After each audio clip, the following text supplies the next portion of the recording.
BPL এ বিতর্ক এড়াতে চেষ্টা চালাচ্ছে বিসিবি, সেটা কতটা সফল হবে, সম্ভাবনা কতটা, সে নিয়ে আমরা আলোচনা করতে চাই। আমাদের সাথে স্টুডিওতে এই মুহূর্তে আছেন ক্রীড়া বিশ্লেষক দেব চৌধুরী। দেব চৌধুরী, শুভ সকাল। আমরা বিপিএল নিয়ে কথা বলবো, তার আগে একটু বাংলাদেশ ক্রিকেট দল কাল ফিরেছে, তাদের আবার শনিবার থেকে ওয়েস্ট ইন্ডিজের বিপক্ষে ওয়ানডে সিরিজ শুরু হবে। তারা আসলে ভয়াবহ বাজে পারফরমেন্স করে ফিরেছে এবং তার আফটার ইফেক্ট আমরা দেখেছি গতকাল এয়ারপোর্টে। সবসময় তাদেরকে রিসিভ করার জন্য ফুলের মালা থাকে, এবার আসলে অনেক অনাকাঙ্ক্ষিত ঘটনা ঘটে গেছে, সেটার আবার রিপ্লাই দিয়েছেন নাঈম শেখ।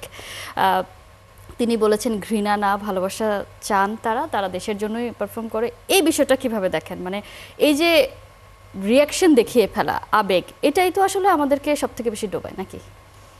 রিয়াকশন দেখিয়ে ফেলা, এটা কি দর্শকের কথা বলছেন নাকি আপনি নাঈম শেখের কথা বলছেন? দুই পক্ষের বেলায়। কারণ প্রথম কথা হচ্ছে কোনা গুড মর্নিং, আর এই যে নাঈম শেখ কিংবা ন্যাশনাল টিমকে উদ্দেশ্য করে যে ধরনের আজে বাজে মন্তব্য, কথাবার্তা, আমি সবসময় এটার বিপক্ষে। আপনি হয়তো অনেক উদাহরণ টানবেন, এই দেশে ওই হয়, ওই দেশে ওই হয়, উদাহরণ টেনে লাভ নাই। অন্যান্য দেশ ওয়ার্ল্ড কাপ চ্যাম্পিয়ন হয়, আমরা চ্যাম্পিয়ন হতে পারি না, এটা আমাদের দায়।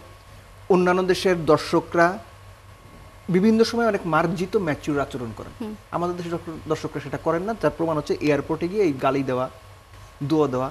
এখন এটাকে আপনি, এই যে বাংলাদেশে মব কালচার শুরু হয়েছে, কিংবা অনেকে এটাকে আবার প্রেশার গ্রুপ বলতে চান, আমি জানি না কি নামে আপনি ডাকবেন, আপনি যে নামেই ডাকেন, এটা যে পর্যন্ত আপনার ঘাড়ে গিয়ে না পড়বে সে পর্যন্ত এটাকে আপনি বাহবা দিবেন এবং এটা আপনার ভালো লাগবে। কারণ বিখ্যাত এক লেখক বলেছিলেন যে বাংলাদেশি বা বাঙালির কাছে পরিচিত কেউ তার অবস্থা খারাপ কিংবা তিনি অপদস্থ হচ্ছেন, এর চেয়ে আনন্দের আর কোনো কিছু হইতে পারে না। আমি যখন দেখি যে অন্য কেউ খুব অপদস্থ হচ্ছেন, আমি খুব ভালো লাগে আমার, তাহলে আরে দারুণ। এটা যখন আমার ঘরে এসে পড়বে তখন আমি বলবো এ কি অনাচার, এটা কি ঠিক হচ্ছে না। সো এয়ারপোর্টে যেটা হয়েছে ক্রিকেটারের সঙ্গে অগ্রহণযোগ্য, অনভিপ্রেত।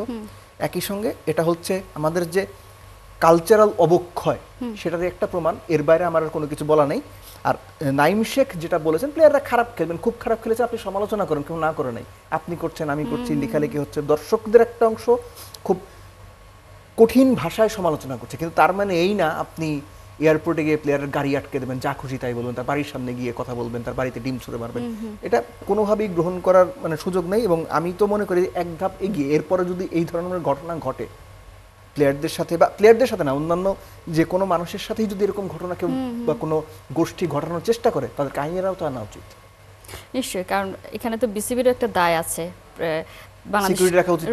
একেবারেই সিকিউরিটি রাখা উচিত ছিল। সেটা আমরা তো প্রেডিক্ট করতে পারছিলাম যে বাংলাদেশ এবার আসছে, আসার পরে যে কোনো কিছুই ঘটতে পারে। গতকাল যখন আসলে আসবে আমরা শুনছিলাম, সেই জায়গা থেকে তাদের আসলে প্রিপারেশনে ঘাটতি তো নিঃসন্দেহে ছিল, সেটার আমরা রিপিটেশন চাই না। আমি যে জায়গাটা আরেকটু জানতে চাই ক্রিকেটারদের ব্যাপারে। ক্রিকেটাররা ধরেন বছরে একটা ভালো ইনিংস খেলে, সাথে সাথেই তার সোশ্যাল মিডিয়ায় গেলে, মানে তার ফেসবুক অ্যাকাউন্টে গেলে একটা বড়সড় একটা স্ট্যাটাস পাওয়া যায়। তো এই যে বছরে একটা ইনিংস খেলে তার কাছে মনে হয় সে জবাব দিতে পেরেছে দর্শকদেরকে, এই বিষয়টা আসলে মানে যে আত্মতৃপ্ত হয়ে যাওয়া তাদের মধ্যে, এটাও কি আসলে তারা যে পারফর্ম করতে পারেন না সেটা একটা কারণ কিনা? কারণ আমরা যদি পার্শ্ববর্তী দেশের কথাই বলি, আপনি যদিও বলেছেন এক্সাম্পল না টানতে, তারপরে আমি সবসময় ক্রিকেটের এক্সাম্পল ইজ ফাইন। হ্যাঁ, জয়সওয়াল তিনি যেভাবে আসলে দিনের পর দিন পারফর্ম করে যাচ্ছেন, তিনি স্ট্যাটাস দিতে গেলে তো আসলে সারাদিন তাকে স্ট্যাটাসই দিতে হবে, কিন্তু আমাদের প্লেয়াররা দেখেন, একটা ব্যাপার আমি বলি, সেটা হচ্ছে যে আমি সবসময় একটা কথা বলি, আমাদের দেশের ক্রিকেটাররা কারা? আপনার ভাই, আমার মামাতো ভাই, অমুকের কাছে দেশের জনগণ যেমন, আমরা যেমন, আমাদের ক্রিকেটাররাও তেমন। এটা সবার আগে এটা বটম লাইন, এটা আপনাকে মানতে হবে। সেকেন্ড থিং হচ্ছে যে আপনি ক্রিকেটারদের কথা বলেন, ক্রিকেটারদের বোনরা স্ট্যাটাস দিয়ে বসে থাকে, ক্রিকেটারদের বউরা স্ট্যাটাস দিয়ে বসে থাকে। যদি গার্লফ্রেন্ড ডিসক্লোজ করার সুযোগ থাকতো, গার্লফ্রেন্ডরা হয়তো আর কড়া ভাষায় লিখতো। তো সমস্যাটা হচ্ছে কি, এই যে ট্রেডিশন, এই ট্রেডিশনটা তো একদিনে তৈরি হয় নাই। সো আপনি কোন সময়ে গিয়ে সোশ্যাল সাইটে কি লিখবেন, এটা একটা শিক্ষার ব্যাপার। শিক্ষা মানে আমি একাডেমিক শিক্ষা বলছি না, এটা আপনি আপনার ভেতরে কোন ধরনের শিক্ষা বা মানসিকতা হোল্ড করেন সেটার ব্যাপার।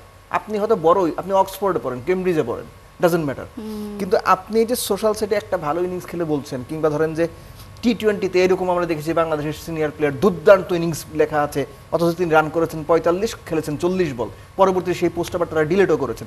তো জিনিসটা হচ্ছে কি যে বাংলাদেশ টিমের প্লেয়াররা তো মিডিওকার পারফরমেন্সের দিক থেকে হাতে গোনা 2-1 জন বাদ দিলে, চিন্তা ভাবনা যে মিডিওকার, তার প্রমাণ হচ্ছে আপনার এই প্রশ্ন, এই যে রিফ্লেকশন, সোশ্যাল সাইটে গিয়ে একটা ভালো ইনিংস খেলে লিখে দেওয়া অমুক তমুক, এটা ওইটা। সো এটা হয় কি, বাংলাদেশের ক্রিকেটারদের মানসিকতা অনেকটাই নিয়ন্ত্রণ করে হচ্ছে বাংলাদেশ ক্রিকেটের যে দর্শক শ্রেণী, এরা বাংলাদেশ ক্রিকেট বোর্ডও ফেসবুকে জনতা কি লিখছে, কোন পক্ষে বাতাস, ওই পক্ষের দিকে যাওয়ার একটা প্রবণতা আছে, এটা অনেকদিন ধরে লক্ষ্য করছি, গত 1-2 বছর ধরে এটা হচ্ছে। দল নির্বাচন পর্যন্ত সেভাবে হয় মোটামুটি। আমি সেটাই বললাম, সবকিছু মিলিয়ে। আর আপনি শুরু করেছিলেন যে নিরাপত্তার ব্যাপারটা, যে এয়ারপোর্টে ক্রিকেট বোর্ডের যখন ইলেকশনটা হলো, ওই সময়ে দল কোথায় খেলছে, কি হচ্ছে, কোনো প্লেয়ার ভিসা পেয়েছে কিনা, ভিসা না পেয়ে থাকলে কেন পাচ্ছে না, এগুলো নিয়েই তো কারো মাথা ব্যথা নাই। এখন তো ধরেন যে বিপিএল চলে আসছে, যে আপনি শোটা শুরু করলেন বিপিএল এর নিউজ দিয়ে, এখন বিপিএল চলে আসছে, এখন কোথায় নিরাপত্তা যাবে, যেতে হবে কিনা, নিরাপত্তার যে কমিটিতে আছে সেই কমিটির চেয়ারম্যানকে, তাকে প্রশ্ন করেন যে দায়িত্ব নিয়ে কি মানে ঘুমায় পড়ছেন? সবে দায়িত্বটা পেয়েছেন তো, সবে দায়িত্বের কোনো হিসাব নাই, এটা হচ্ছে এক্সকিউজ।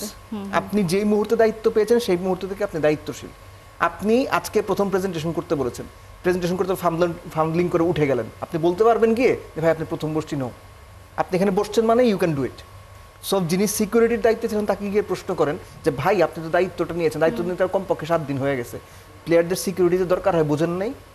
যদি না বুঝে থাকেন এমন বুঝে নেন, সময় আছে, পরবর্তীতে মানে এর 10 গুণ সমালোচনা হবে এবং একই সঙ্গে আপনাদের কাজ প্রশ্নবিদ্ধ হবে। নিশ্চয়ই সব পক্ষেরই আসলে ম্যাচুরিটির অভাব আমরা দেখতে পেয়েছি, এই কারণে এত বেশি সবকিছু আমরা এত বেশি রিয়াকশন দেখতে পাই।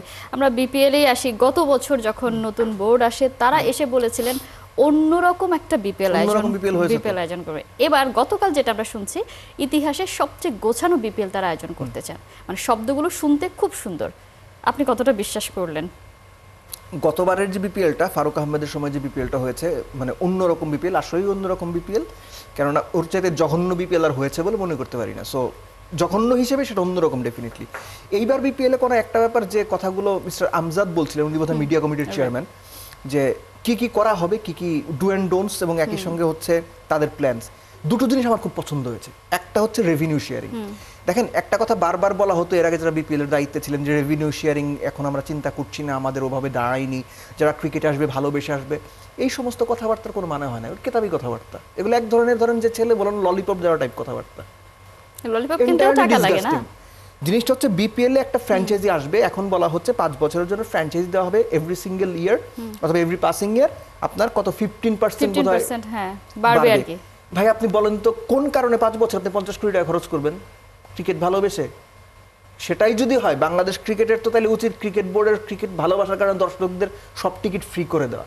আপনি যদি বিপিএল এ ক্রিকেট ভালোবেসে কোনো প্রতিষ্ঠান আসবে এটা চিন্তা করেন, আপনি দর্শকদের টিকিট ফ্রি করে দেন সারা বাংলাদেশের সব জায়গায়, সেটা তো করবেন না।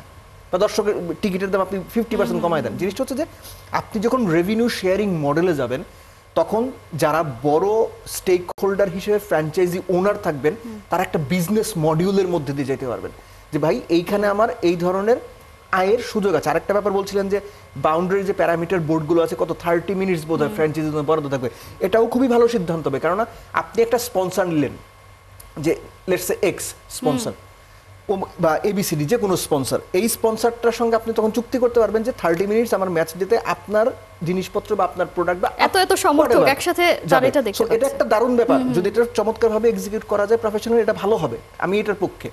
একই সঙ্গে যে 10 কোটি টাকার গ্যারান্টি মানি, এটা যদি তারা নিতে পারে, অন্তত প্লেয়ারদের পেমেন্টটা নিশ্চয়তা পাওয়া যাবে। দেখেন, বিপিএল না যে কোনো ফ্র্যাঞ্চাইজি টুর্নামেন্টে, মাঠের ক্রিকেটে এই যে স্পট ফিক্সিং, ম্যাচ ফিক্সিং, নানান রকম ডিসপিউট থাকে, কতগুলো ফ্লাশ হয়, কতগুলো ফ্লাশ হয়। আপনি টি10 দেখেন না কেন, টি10 যদি আপনি দেখতে যান, টি10 আপনার মনে হবে প্রতি ম্যাচে 5টা করে ফিক্সিং এর ঘটনা ঘটছে, চলতেছে তো টুর্নামেন্ট, ডিসপিউট খুব কম, ফিনান্সিয়াল ডিসপিউট প্লেয়ারদের পেমেন্টে, যে কারণে আলোচনা কম। আপনি যদি এই 10 কোটি টাকা গ্যারান্টি মানে ওনারা বলছিলেন 6 মাসের জন্য রাখবেন, রেখে যদি প্লেয়ারদের পেমেন্ট নিয়ে কোনো ডিসপিউট না হয়, আমার মনে হয় যে it should be good enough. But bottom লাইনটা হচ্ছে আপনার ভালো ফ্র্যাঞ্চাইজি আসতে হবে, এবং একই সঙ্গে ফ্র্যাঞ্চাইজিকেও ওই সুবিধাটা দিতে হবে যেন এই ফ্র্যাঞ্চাইজিগুলো পরবর্তীতে আরো বেটার কিছু করার সুযোগ পায়। একই সঙ্গে আপনার এসএ টি20 শুরু হচ্ছে, তারপর হচ্ছে বিগ ব্যাশ শুরু হচ্ছে, সব মিলে 4টা বোধহয় একই সময় আপনার মোটামুটি 15 দিন কম বেশি সময় বিদেশি ভালো মানের প্লেয়ার পাওয়া খুবই কষ্ট হবে। আপনারা সাস্টেনেবল বিপিএল যদি করতে চান, দয়া করে এই যে সামিত প্যাটেল, রবি পোপারা যারা আসে আসলে ফিক্সিং করার জন্য, এই টাইপের প্লেয়ার আইনেন না। প্রয়োজনে অখ্যাত জিম্বাবুয়ান প্লেয়ার দেখালাম, কেনিয়ার প্লেয়ার দেখালাম, নামিবিয়ার বিদেশি নিয়ে আসেন, অসুবিধা নাই। কিন্তু 40 বছর হয়ে গেছে, নানান রকম অভিযোগে অভিযুক্ত, এরকম বিদেশি আইনেন না। প্রয়োজনে বিদেশি আপনি 3টা করে দেন 4টার জায়গায়, কোনো অসুবিধা নাই। দেশি প্লেয়ারদের বেশি সুযোগ দেন।